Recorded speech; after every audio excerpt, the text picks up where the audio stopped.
Hey there, everybody. You're listening to the Water Trio Astrology podcast, and I'm here with my dear friends Alicia and Kelly, and we are discussing the astrology of week beginning June 17, right? Yes. We are. So how have you all been? Well, I've been good. It's been, well, Cass, we just saw each other like a week ago at know. NORWAC, which was amazing. Yes, we've had a different dynamic with the Water Trio. Usually it's Alicia and I getting more time together, but we've had a bit more Cancer Pisces time over the last, couple of weeks. So I'm coming to you from the Northern Hemisphere, which is a bit different too. So we've post NORWAC and all of that. So tell us about it, gals. How was NORWAC? For those of us that are suffering FOMO from not being there. Yeah. How would you describe it, Cass? Because it was your first NORWAC. It was my first NORWAC, and it was not only my first NORWAC, but it was my first time speaking at NORWAC. So, I've spent a few days here in Oregon post NORWAC actually just kind of reflecting on the experience and thinking about it. And I guess the biggest takeaway for me has been, I guess it's kind of like this little kind of a rumbling feeling, like we can see that our community is really changing, and we've got these younger people coming up, through the ranks and, spreading their wings, and which is really exciting to see how we're starting to, integrate and incorporate so many new faces and into our community. So that's the part that I've really liked. Seeing so many people online and then connecting in real life is always the most exciting part about conferences now. It kind of greases the wheels to have sort of the online connection, and then you get the online, in real life connection. So I thought that was just wonderful. And, I think the future moving forward, not only for astrology, but also for NORWAC, is that sort of perhaps a gateway for younger people or newer people into astrology to really kind of, connect and shine as well. So what did you think, Kel? Oh, look, I mean, I am a massive NORWAC fan. It's been my favorite North American conference for a really long time. This one I loved as always. It was so much bigger than I've been going to NORWAC since 2013. I think I've only missed 1 year in that time frame. And it is probably double the size now as I remember my first NORWAC. So I had a moment of feeling overwhelmed, especially when I went in to get prepped to give the opening keynote speech on the Friday, which was a huge honor. And I had done that talk last year and had visualized the room, being a certain size, and that was how I'd prepared for this year. And then when I walked into the room and it was like half as big again, I was like, oh, no, I wasn't ready for this, and then it took me a few minutes. So it was just, it felt like a different experience in that there were a whole bunch of new people. More than half of the 500 attendees were attending for the first time. So there was a lot of that fresh energy, a little bit of that feeling of the changing of the guard for sure, which was so exciting and lively and vibrant. I did have a little bit of like, I missed some of my usual NORWAC crew just because, we couldn't get to each other. We all just got distracted with other people that we were catching up with. But it was a really heartwarming time. I really loved the chance to see people in person, and Cass, just being able to spend time with you and our other Pisces posse members who shall remain nameless, but who, if they're listening, will know exactly who they are.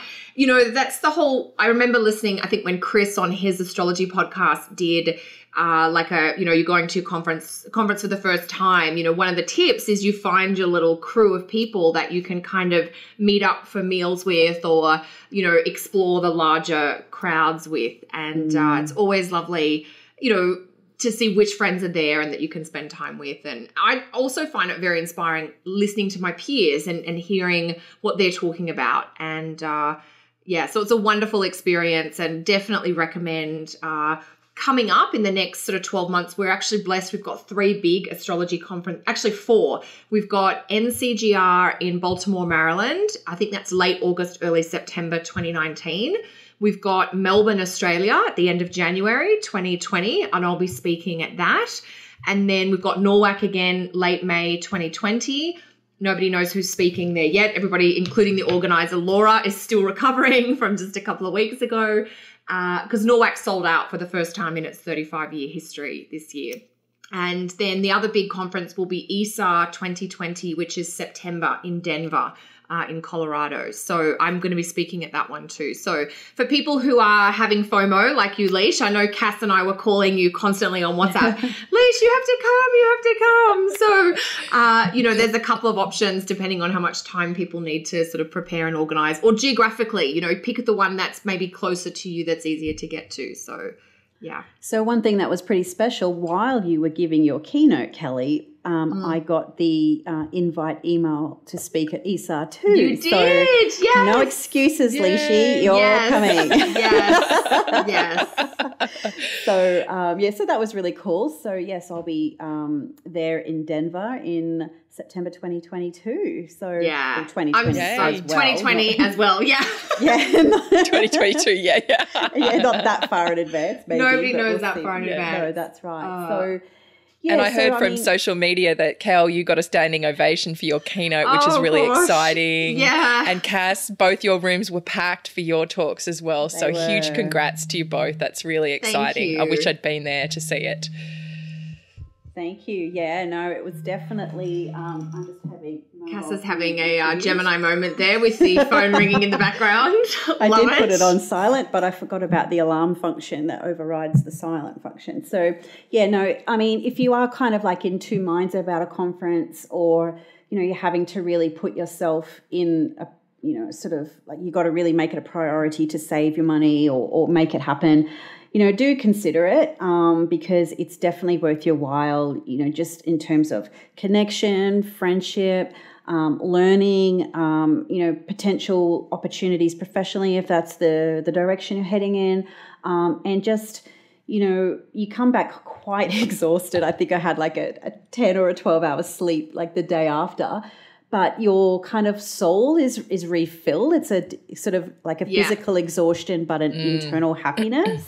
Yeah. And, and then all the friend requests that you have to accept and then all the different add-ons on social media. So it really is kind of wonderful, the astrological community. And if you are just involved in it online, I really, I think we can all testify just how wonderful it is when you do get to do it in person. So nothing replaces that.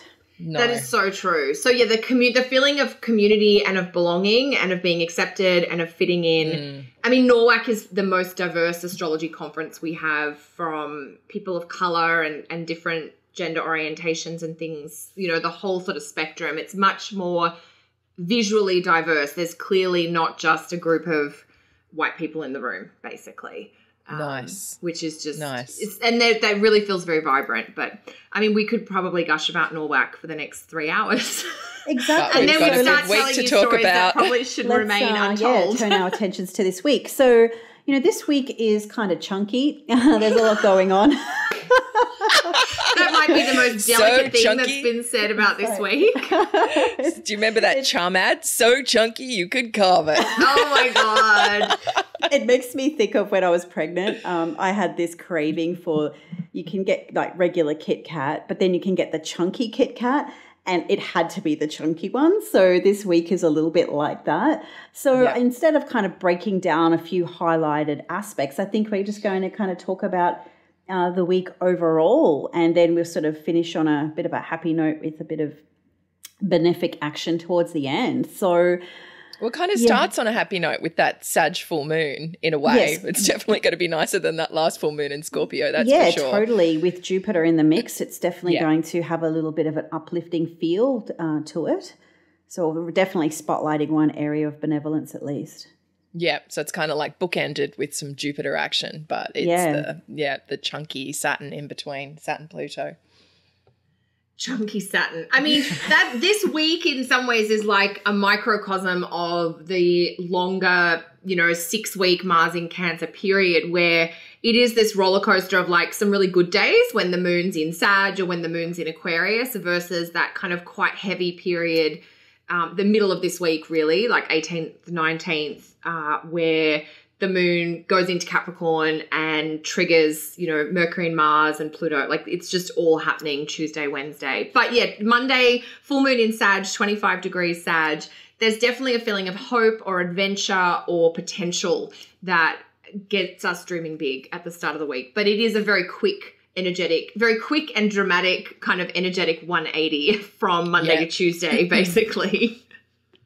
Yeah, well, even here in Australia, it's actually Monday, because we've got the Mercury opposite Saturn that early that morning. So I think that's the Sunday still in the US. So it's kind of like it's a bit, even that day itself on Monday will be a bit bipolar because we'll kind of wake up with that Mercury bringing its loudspeaker, its microphone to that Saturn energy and the opposition there between the Cancer Capricorn, that push-pull between, the protection and the really needing to get deep into the emotions, but Saturn going, well, no, we need to release, we need to let go, we need to be with that kind of thing here. So, and Mercury's going to be pinging off all of that Capricorn all week, really bringing.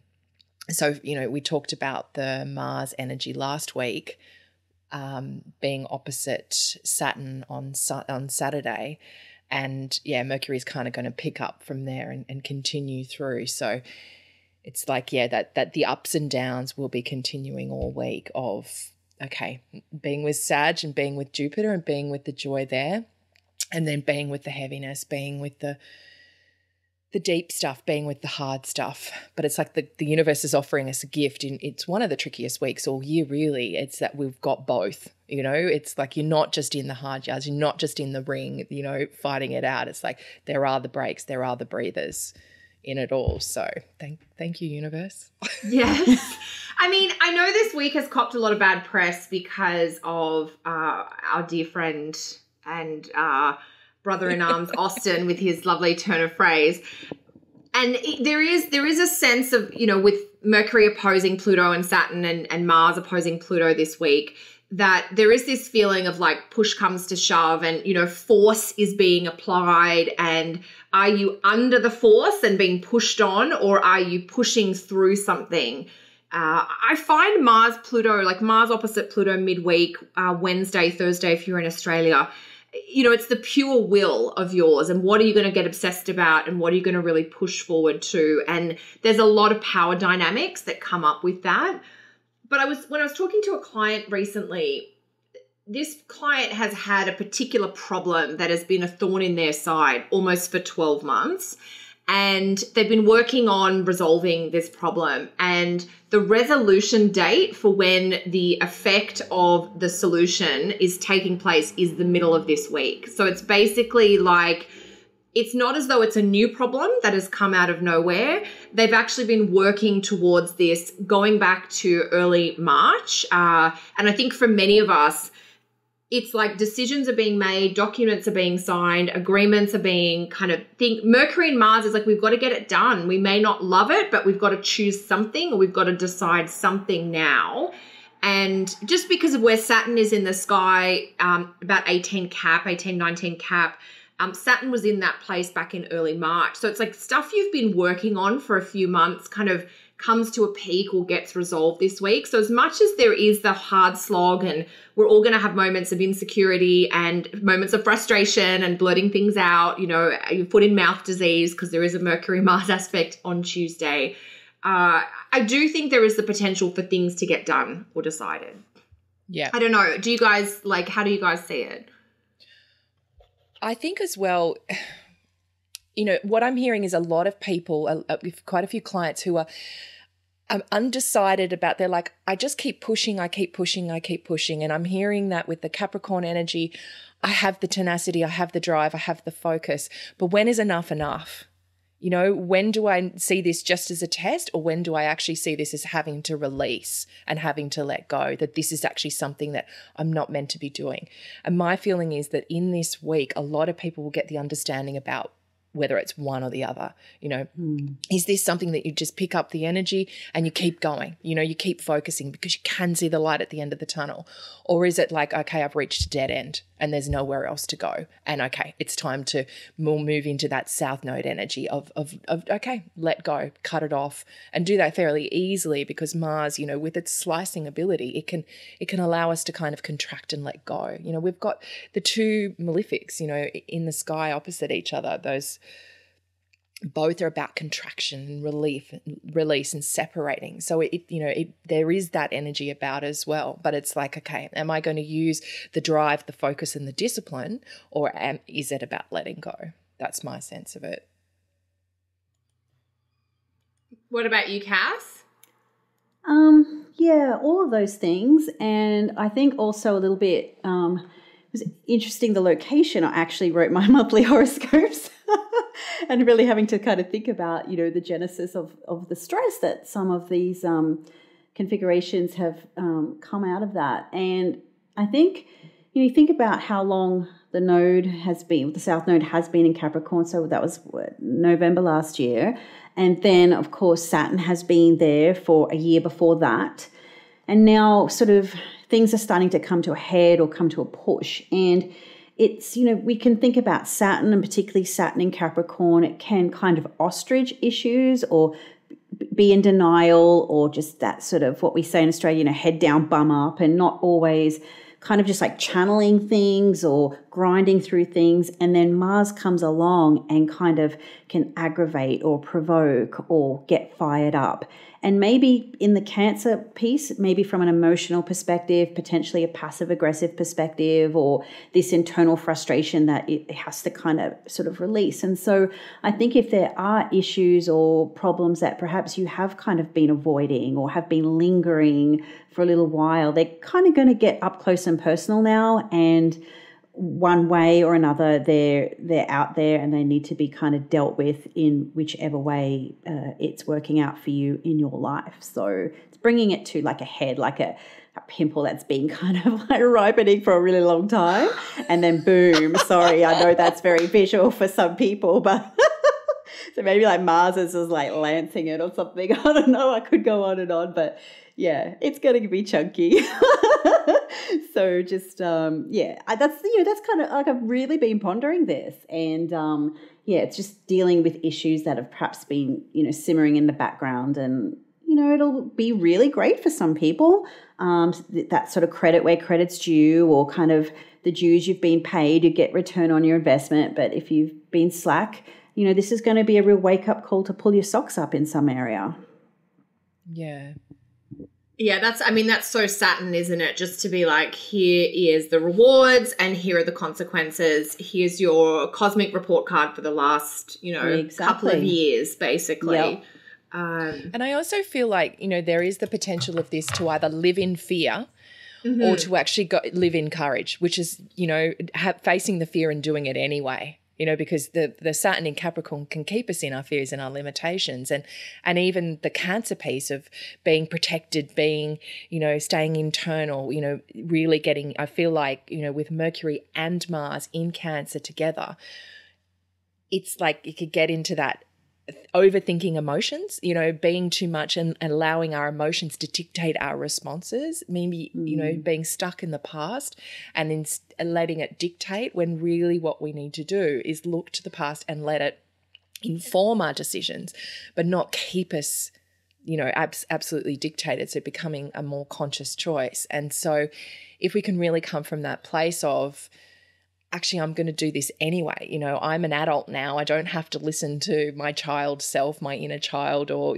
my family limitations, or what my peers used to say about me. I'm going to push past this. I'm going to have the energy to, really break that apart. So I feel like that's an important part of it as well. Love it. Yeah, there's certainly so many things with this week, with all this energy, and of course, the houses that this opposition takes place, will really sort of dictate the experience. So, either of you kind of feeling that within your own lives? Think about it. I know the answers, but depends if you want to share them.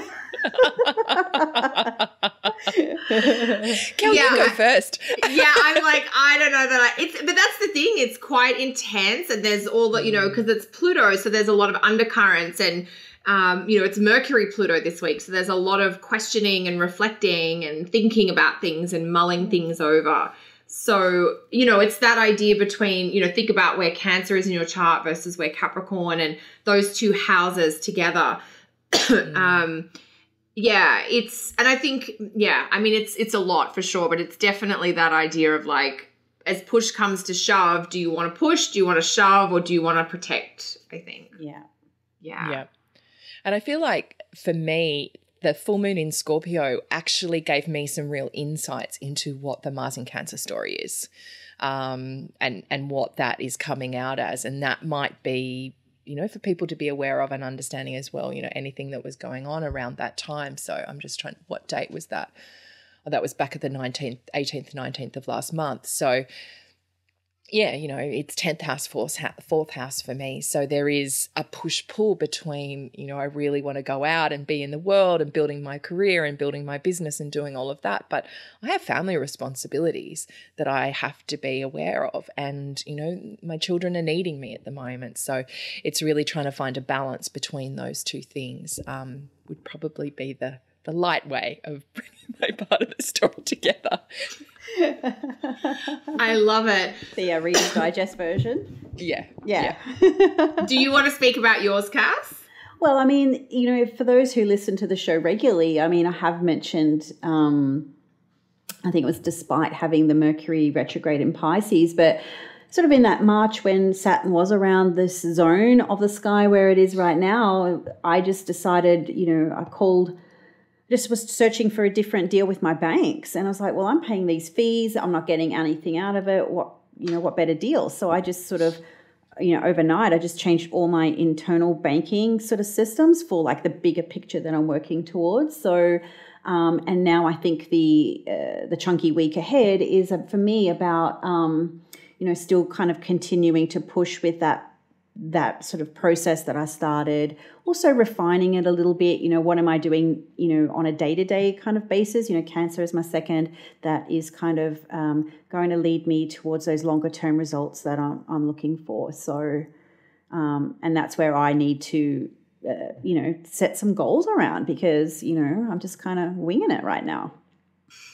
Yeah. You know, responsibilities wise. That's the beauty of, sorry, Cass. No, it's all good. Like, I mean, you know, just sort of, you know, where do I want to look, like, where do I want to look in 5 years, 1 year, you know, all that sort of stuff. And so it's a lot about pain, long-term gain. Yeah. I mean, it's very much financial for you, Cass, around.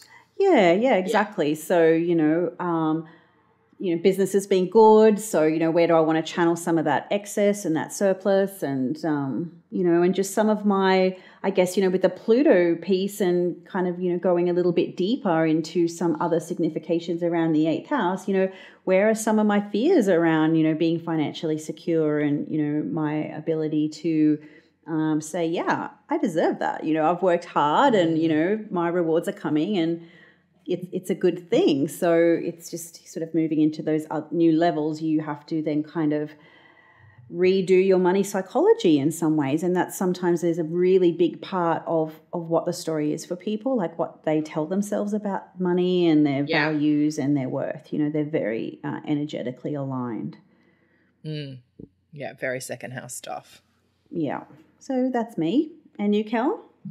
Yeah, I feel like I'm still in process with a lot of this stuff at the moment. Like, there's so much going on. You know, obviously we're going to be moving and things like that. And all the Capricorn stuff is 11th house of friendship for me. So I've definitely been thinking a lot about how I want to show up for my friends, the type of people that are worth that extra effort for.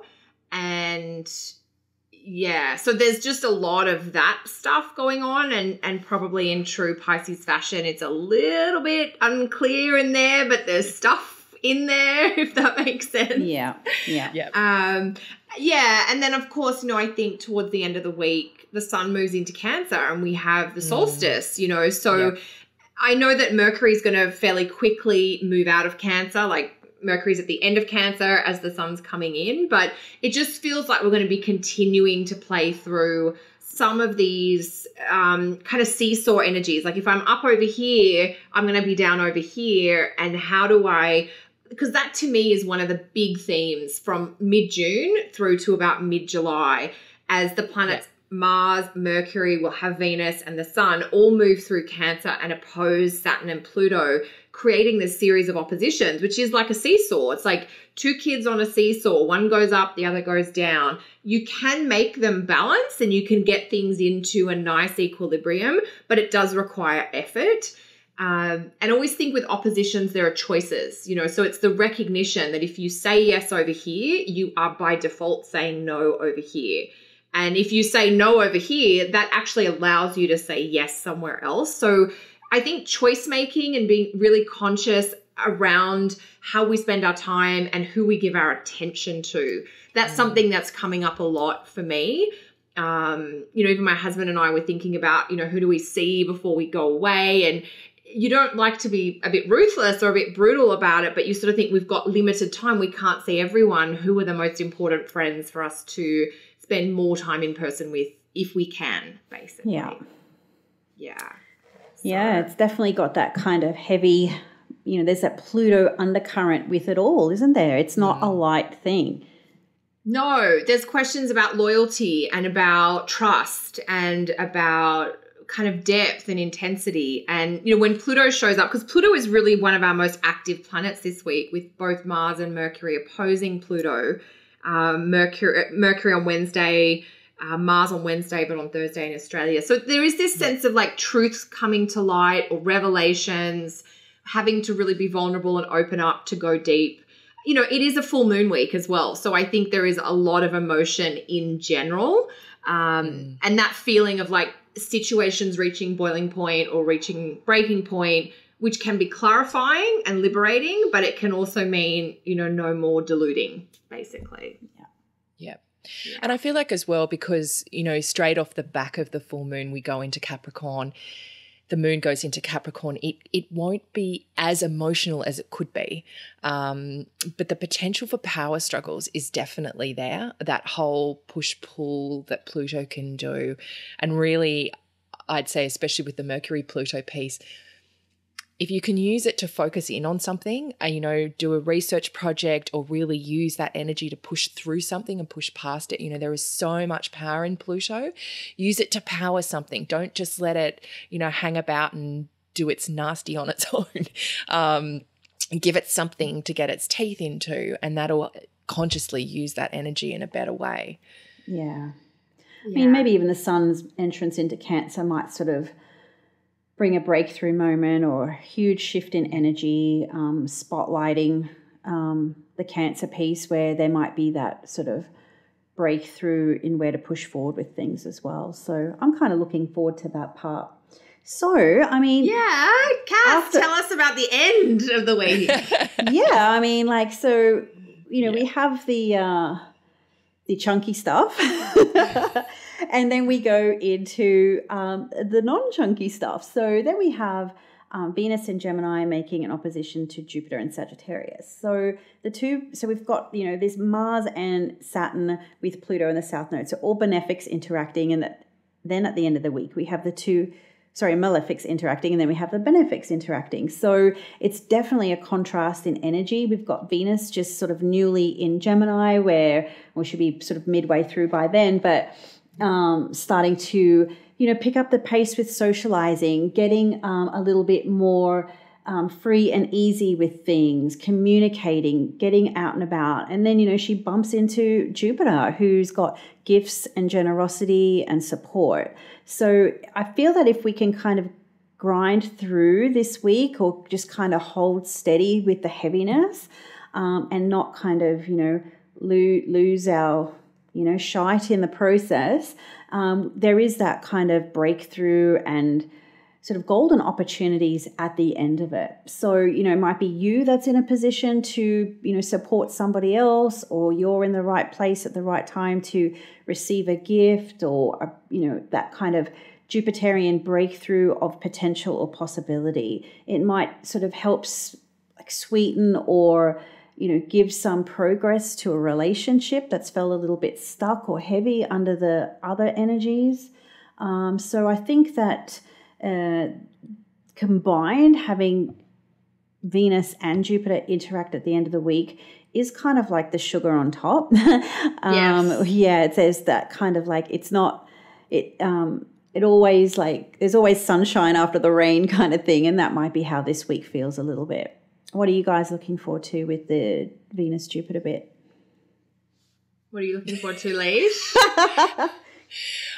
So this is Sunday afternoon in the US, isn't it? And Monday morning here in Australia. Yes. Yeah, like all the things you've been saying, Cass, I just feel like having those two benefics in the sky, it'll just be like, oh, thank God that's over. And next week is definitely a much easier week. So it just brings that pleasure. You know, Venus is the pleasure principle and Jupiter expands it. So if you can take the day off here in Australia on the Monday, do it. It might be that kind of mental health day, that day you just need to go and do something fun and really enjoy for yourself. And also it'll be kicking off that whole Jupiter-Neptune square that's kind of hanging around still as well. So it will be pinging that off too. So I feel like there could be, you know, anyone that's been actually doing something about these big grandiose plans or, you know, these big ideas, make it the first benefits of that coming through, or the first thing of, okay, you know, this is possible, this step, I'll follow this and go on that. Or the first rewards from what they've put into place with this. So again, depending on where it falls in your chart and what's happening. But I just feel like, you know, especially with Venus in Gemini, it's getting out and about. It's being with people. You know, if you've been isolated and hiding away for the last week, do the steps to get yourself off the couch, do the steps to get yourself out into the world, hang out with your friends, meet people, socialize, and, you know, the little joys that'll come from that will really soothe the soul. What about you, Cal? Yeah, that's beautiful. I think everything that you both have said is brilliant. I do think that when I was recording my monthly subscription for my subscribers for June, which slight plug, if anyone wants to sign up, you can do that via my website. But what I had said there was getting to this Sunday the 23rd, the Venus-Jupiter aspect, which I know is Monday the 24th in Australia. It's lighter. There's a lift. There's a sense of hope or adventure that comes back. And it's almost like to me, it does feel like the sunshine after the rain or the calm after the storm. Everything's not perfect, but it's like you're through the worst of it. And there's a little bit, I feel like we're each going to have an encounter or an idea or an opportunity on this weekend that sort of says, hey, don't forget to look forward because there are still good things ahead of you, basically. Yeah, agreed. Yeah. And it'll be under a juicy moon in Pisces energy, you know. It'll be really a lot lovelier after it gets out of, because even when the moon's in Aquarius, it's definitely better, but it's still under Saturn's authority there. So once it moves into Pisces, I feel like the moon will really lift. So that'll be, Sunday here in Australia and Saturday in the US. So we go from chunky to juicy throughout the week. There you go. That's perfect. I like it. Thank God. That's what the universe has been offering this whole year, is that ping back and forward between Jupiter and Sag and the Capricorn pile up. So yay. So speaking of plugs, girls, is there anything else we would like to plug or tell people about in what's happening, what's going on? I've got two quick things. My intro to traditional astrology course, which is online, is happening now. So if you missed out on last week's class, you can sign up and get the video replay. And we'll have another class this week. And then Saturday, June 29th, I'm doing a webinar on fixed stars, power and success for Astrology University. So there are details for that on my website. But what do you each have going on this week? Alicia?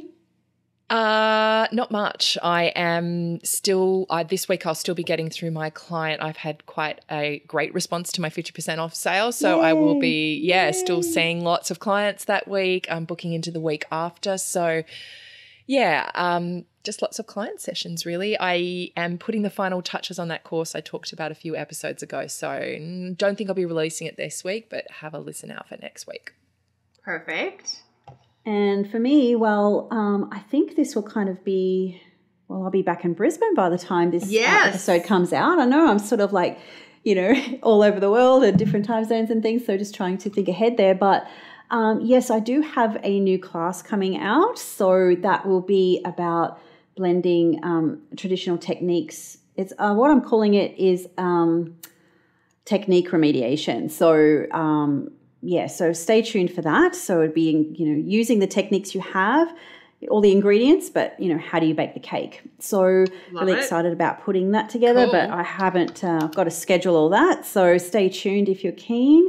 And so many projects in the pipeline, but they're still in the pipeline. So you will hear about them. If you sign up to my website, you know, you'll get the newsletter, you'll find out, and you'll hear all about it. Yep.